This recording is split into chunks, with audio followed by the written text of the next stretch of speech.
This is your weekly astrology for the week starting the 28th of September, and I'm in blustery Cornwall. Now on the 28th, it's a massive day. The doomsayers are saying it's a terrible thing, but I think it's fantastic. It's an emotional new beginning for us all as we have the full Aries harvest moon eclipse. Now, we also have this week a Mutable Grand Cross. And I've had a bit of feedback from people saying, what are you talking about, Michele Knight? There is no Mutable Grand Cross, there's no Cardinal Grand Cross, none of that's happening in October.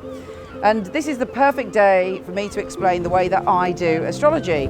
And for me, I add the moon.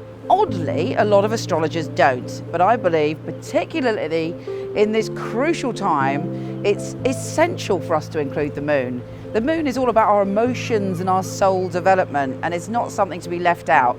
Traditional astrologers may say, well, it's just such a fleeting thing, but I personally think that's a load of patriarchal old rubbish, and the moon should be embraced. Here's your weekly astrology.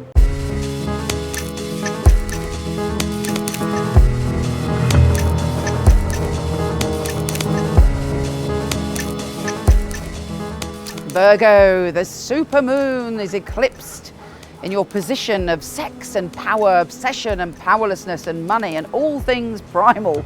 So I would expect your feelings, certainly for the beginning of this week, to be quite intense and profound. Maybe some issues from the past are rising to the surface. Maybe you're feeling something that you've pushed to one side, but it's like, oh, you know, you're feeling it. The moon is drawing it up to your attention.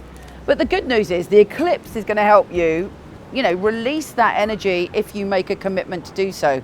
This is not a time to ignore your deepest feelings, and there may be some discussions with people about money or sexuality or affairs of the heart, but it's important that you don't let the moon overwhelm you so that you're not standing in your power. I believe actually fundamentally the message of this moon is to empower you and to draw you into a new cycle of emotional strength. But to do that, sometimes we have to go on the hero's quest. We have to go on that journey to find the goal at the end of it. And ultimately the goal of the end of it is yourself. Now, there's a part of you that sometimes kind of doesn't deal with things because you want to be good, and to confront people sometimes isn't good.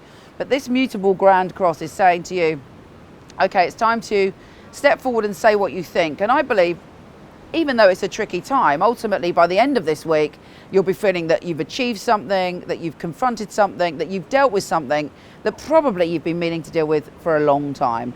You will be strong, you will be refreshed, you will be reborn. Take care, and I'll speak to you soon.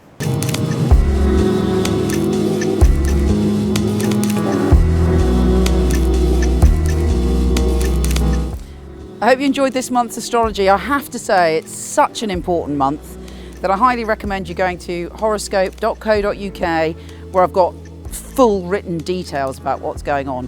And also, if you fancy it, michelleknight.co.uk or .com, because I've got 3,000 articles on everything magical, spiritual, from soulmates to psychic development. Take care, have a wonderful month, and I'll speak to you soon.